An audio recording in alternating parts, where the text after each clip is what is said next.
misunderstand what I'm saying, Roy. I've done my, what do they call it, crossing the line training.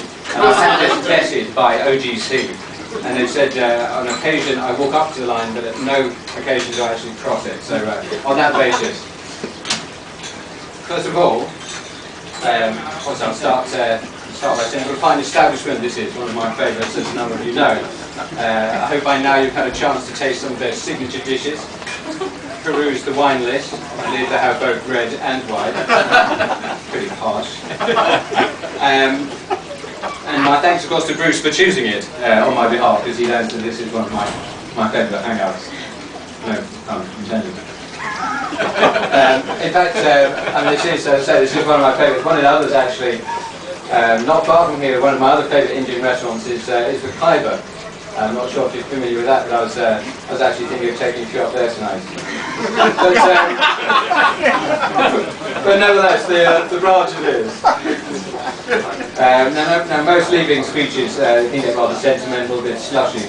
I thought, rather than do that, and people come and try and thank everybody, and the big long list, etc. Now, the problem with that is ultimately what it tends to do is leaves a few out inadvertently, upset those few that are overlooked. So rather than thank everybody, I thought I'd just select one or two and throw them on to pass. So I'm going to start with some thanks. Actually, I was actually going to thank Eddie Jones for coming tonight, because he doesn't always make it to sort of work events, such as work. But unfortunately, he's not actually here tonight. Now he's actually on, and for those who didn't know, he's actually on a recce. He's checking out the Orchard Hotel with Schneider. In fact, I checked with Roy on the travel list, and it says that they were going to do a few probes and release a few broker polls. But in Eddie's defence, because I think you guys are all rather harsh on him. Now, in fact, I heard some of you say that he doesn't have the brain of an idiot. Well, I think that's unfair, because he does. But just heading back to Schneider, because it's only fair that we talk about Schneider. I think it's a bit unfair, some of the grief that you've been known to give him as well. Now, I think he's very focused on his career. He's very focused on trying to please management, and just sometimes in his haste to do that, he kind of misinterprets things and gets the wrong end of the stick. And I have one such example here, which really wasn't his fault at all. On the management offsite to the lakes a little while ago, they were on the Shinkansen, and he very nearly made a career-ending mistake when somebody shouted out, "Quick, Mount Fuji."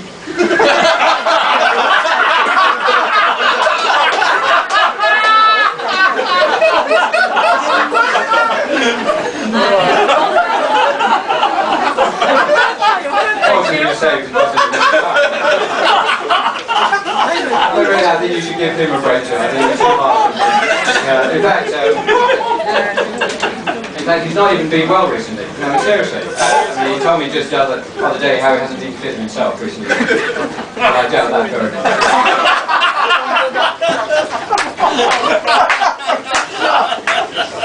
But in all seriousness, a serious moment for us all.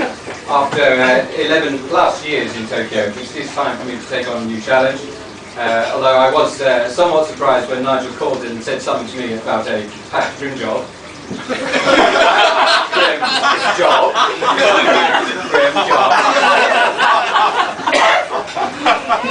But the new role itself is a cross product. As many of you know, now I've been relying therefore on a number of you to partner with me, because the success of the role very much does rely on the teamwork. It is absolutely vital, because after all, no one person can be good at everything. Take Liberace, great on the piano, sucks on the organ.